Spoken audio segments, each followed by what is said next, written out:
안녕하세요. 세상의 나그네 오목사입니다. 오늘은 오리겐의 사상에 대해서 말씀드리겠습니다. 이 오리겐의 계층 구조적 삼위일체론은 종속론적인 경향을 노정했습니다.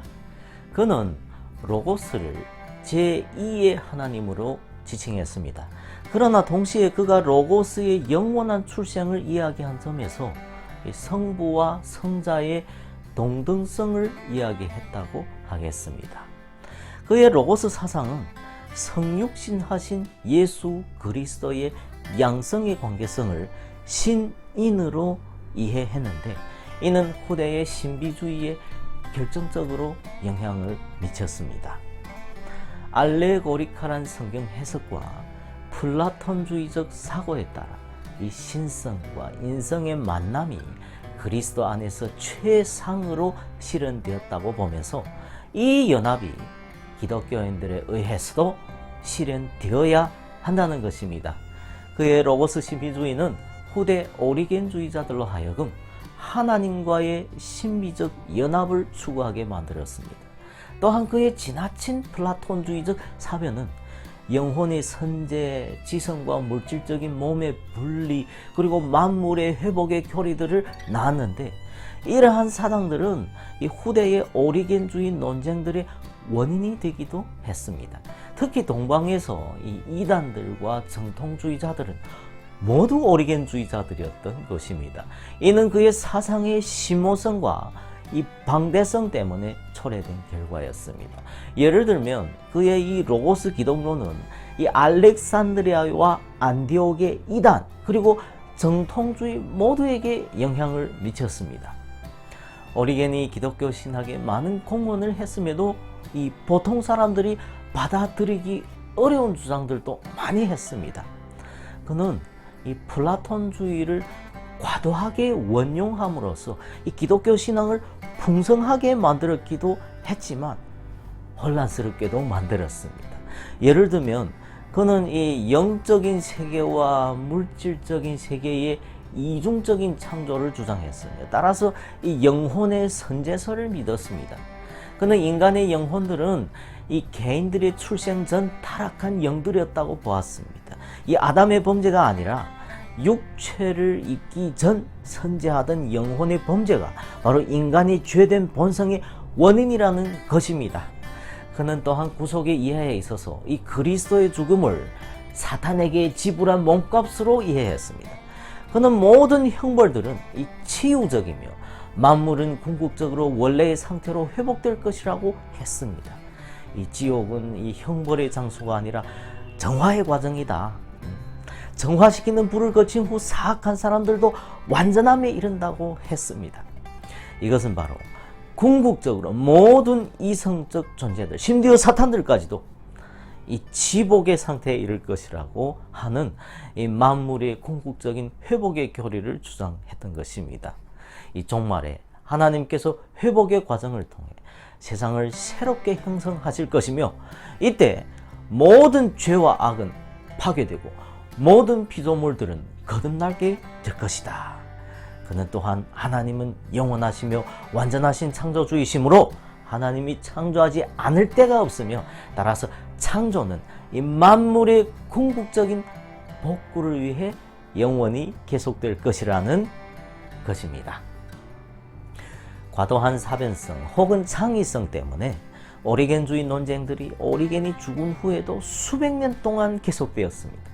특히 이 영혼이 정화를 통해 한 몸에서 다른 몸으로 옮겨간다고 하는 이 환생의 이론은 그가 죽은 후에 많은 논쟁을 이야기시켰습니다.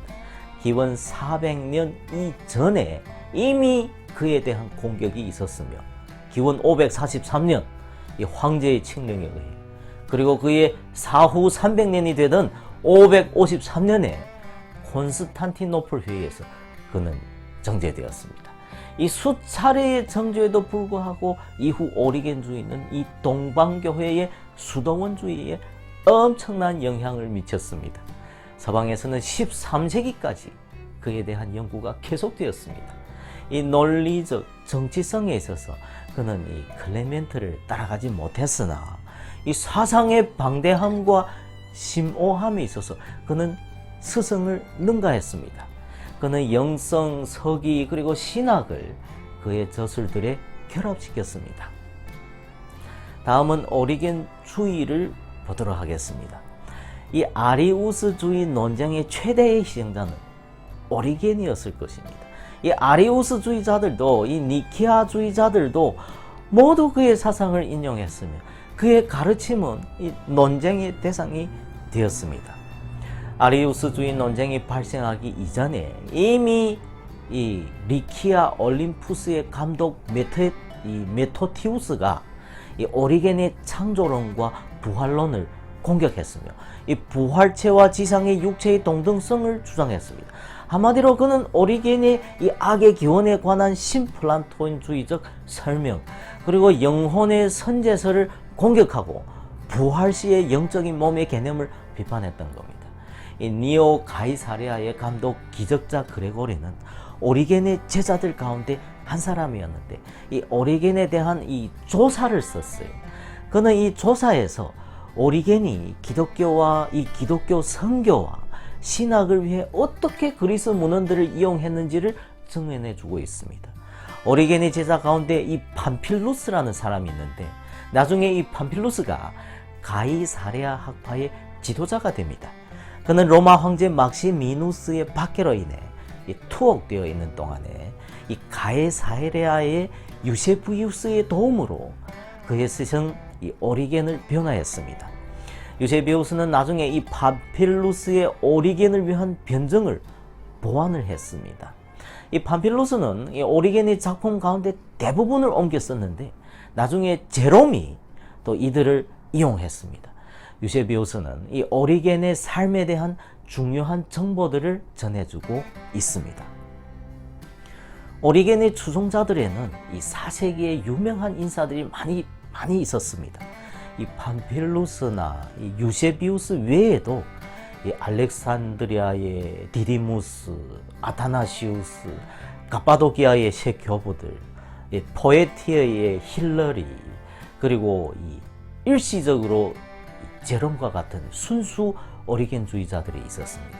그 외에도 이집트 니트리아의 사막의 이 수도사들인 디오스코투스, 암모니우스, 유세비우스 그리고 유티미우스와 같은 이 맹종적인 오리겐주의자들도 있었습니다. 그들은 오리겐의 사상을 방어하기 위해 니트리의 사막에서 이 알렉산드리아로 왔습니다. 거기서 오리겐주의의 반대사인 이 지역의 감독 테오필러스와 이 논쟁을 벌였는데 테오필러스에 의해서 정죄되었습니다. 이어서 이들은 이 콘스탄티노플로 가서 이 크리소스톰의 비호 아래 오리겐주의를 전파했으며 크리소스톰이 이 지원을 얻기도 했습니다. 이 오리겐에 대한 이 주된 반발은요, 니트리아 사막의 남북 스케티스 근거 사막의 수도사들인 신인 동형론자들에 의해 제기되었습니다. 이들의 지도자는요, 이 공동체형 수도원주의 창시자인 파코미우스였습니다.